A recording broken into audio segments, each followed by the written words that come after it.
Those were the 4 letters I was labeled with when I was in high school and taking my first youth leadership course. On this Myers-Briggs scale, to which everyone was given a letter. Were you an E and extroverted? Were you an I and introverted? Were you a thinker, a feeler, a perceiver, a judger?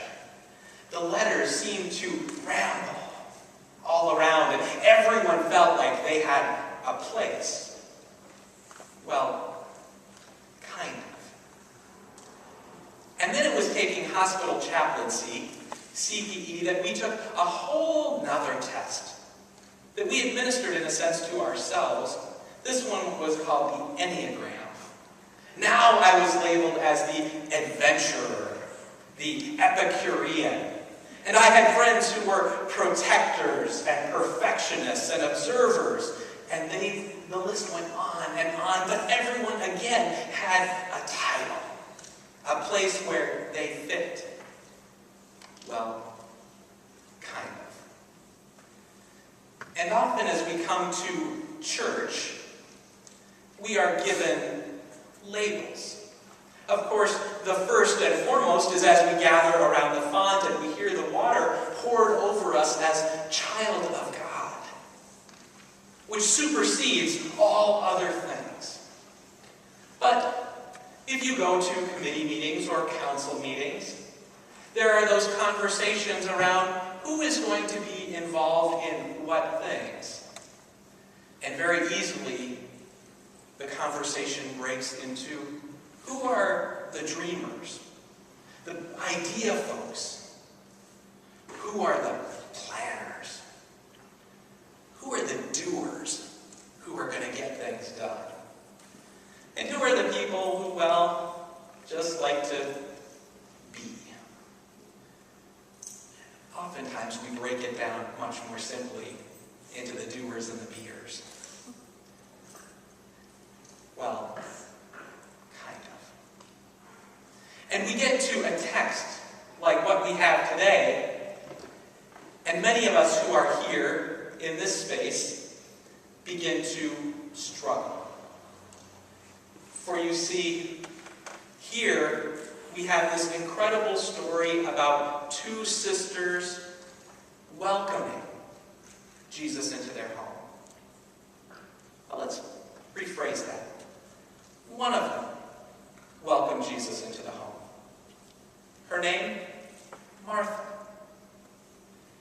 And then she is wrapped up in making sure that this Jesus, who has been teaching and healing and doing these incredible things throughout Galilee, is invited in and cared for.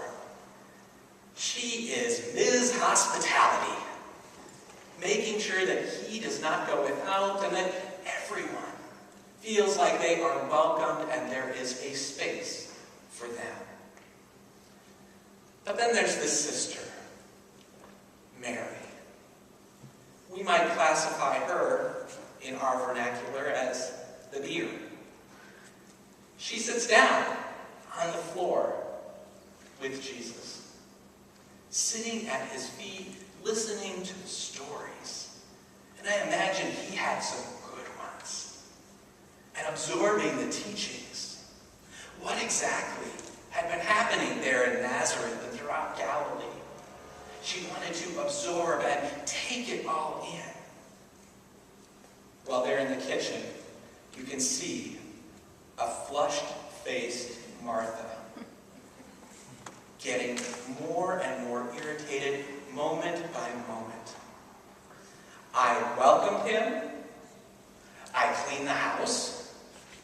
I have cooked everything, and now on top of it, I am stuck in the kitchen having to clean up after everyone. Meanwhile, my lazy, good-for-nothing sister is out there in the living room, sitting on the floor, doing absolutely nothing. So, in her irritation, she goes to have a little conversation with Jesus, who is, right now, the primary distraction in her mind. And says, would you please tell her to come and help me? Tell her that I need someone to help with the dishes and the cleanup and making sure that everything is done. Not an unreasonable request in many ways, although I'm always confused as to why they asked Jesus the guest and put him in this place of having to decide for the two sisters. But Jesus, in a sense, rebukes Martha. Martha, Martha, you are so distracted. Oh, imagine that. This one who has welcomed and cleaned and done the dishes and now is just looking for a little bit of help is told that she is the one who is distracted. Talk about going from flush to outright anger. Jesus, what are you talking about? Do you not see everything that I have done? Imagine the conversations that were going on in her head. And as Jesus, who had won all of this acclaim throughout the countryside, probably wasn't on Martha's nice list at that moment. And yet, he goes on to say, you are filled with so many distractions. And your sister Mary, she has chose the better thing.